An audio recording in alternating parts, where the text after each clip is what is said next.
Pasar adalah tempat bertemunya para penjual dan pembeli untuk melakukan suatu transaksi. Jadi, di dalam suatu pasar terdapat transaksi jual beli produk baik berupa barang maupun jasa.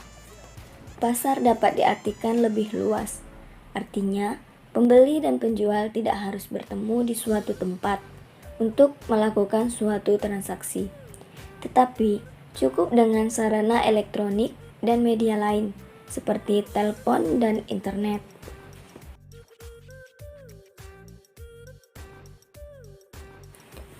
Faktor-faktor yang mempengaruhi permintaan suatu barang dan jasa. 1. Harga barang. 2. Pendapatan. 3. Selera. 4. Jumlah penduduk. Dan 5. Faktor khusus atau akses. Faktor-faktor yang mempengaruhi penawaran suatu barang atau jasa. 1. Harga dari barang. 2. Harga barang lain yang memiliki hubungan barang atau perlengkapan. 3. Teknologi. 4. Harga memasukkan atau ongkos produksi. 5. Tujuan perusahaan. 6. Faktor khusus atau akses.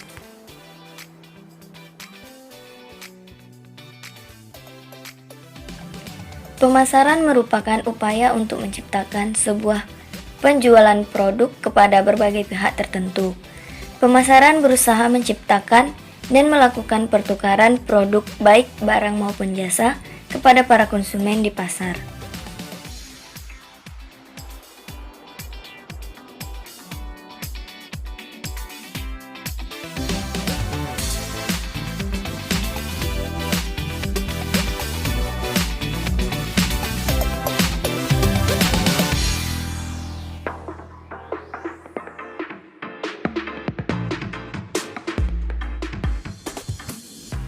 Tujuan perusahaan dalam pemasaran ada 5. Yang pertama, untuk meningkatkan penjualan dan laba. Artinya, tujuan perusahaan adalah bagaimana cara memperbesar omset penjualan suatu perusahaan dari waktu ke waktu guna mendapatkan keuntungan atau laba yang meningkat. 2. Untuk menguasai pasar. Perusahaan akan melakukan berbagai cara untuk menguasai pasar dengan cara memperbesar market share-nya di wilayah-wilayah tertentu. 3. Untuk mengurangi saingan dengan cara menciptakan produk sejenis dengan mutu yang sama namun harga lebih rendah merupakan suatu tujuan untuk mengurangi saingan dan antisipasi terhadap kemungkinan pesaing yang akan masuk. 4. Untuk menaikkan prestis produk tertentu di pasaran. Menaikkan prestis produk dapat dilakukan dengan cara meningkatkan mutu, selera yang sesuai dengan keinginan konsumen. 5. Untuk memenuhi permintaan pihak-pihak tertentu. Nah, tujuan ini biasanya lebih diarahkan untuk memenuhi permintaan pihak-pihak tertentu dengan jumlah yang biasanya terbatas. Misalnya, permintaan pemerintah atau lembaga tertentu. Segmentasi pasar, pasar sasaran, dan posisi pasar. Segmentasi pasar. Yang pertama, komponen geografis, ada bangsa, negara, provinsi, kabupaten. Yang kedua, komponen demografis, ada usia, tahap daur ulang, jenis kelamin, pendapatan, kombinasi, dan beberapa variabel. 3. Komponen psikografis, ada kelas sosial, gaya hidup, kepribadian. 4. Komponen perilaku, ada kesempatan, manfaat yang dicari, status pengguna, tingkat penggunaan, status kesetiaan, tahap kesiapan pembeli, sikap. Sasaran pasar. Kegiatan menerapkan pasar sasaran adalah yang pertama, evaluasi segmen pasar. Yang kedua, memilih segmen. Posisi pasar.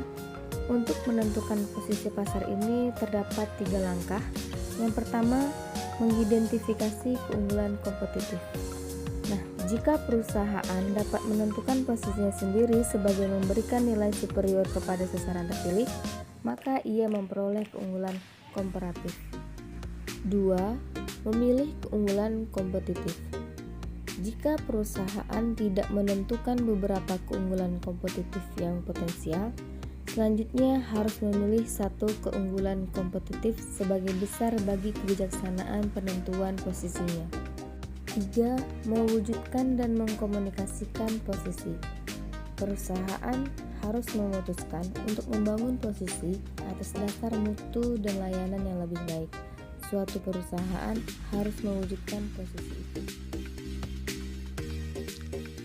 Aspek pasar dan pemasaran merupakan studi untuk mengetahui situasi serta kondisi pasar dan seberapa besarnya permintaan dengan jumlah produk yang akan diproduksi.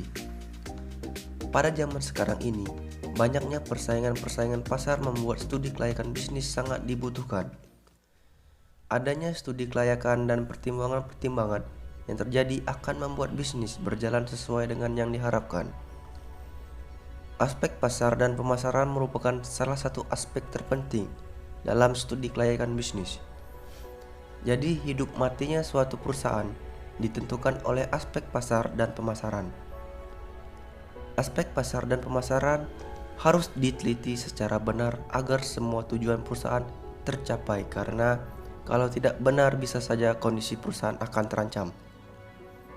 Bagi perusahaan baru ataupun perusahaan yang sudah berjalan sejak lama sangat perlu mempelajari studi kelayakan. Pada produk yang dipasarkan juga harus memiliki studi apakah produk tersebut untuk semua kalangan atau tidak, karena hal tersebut akan mempengaruhi besarnya biaya yang akan dikeluarkan.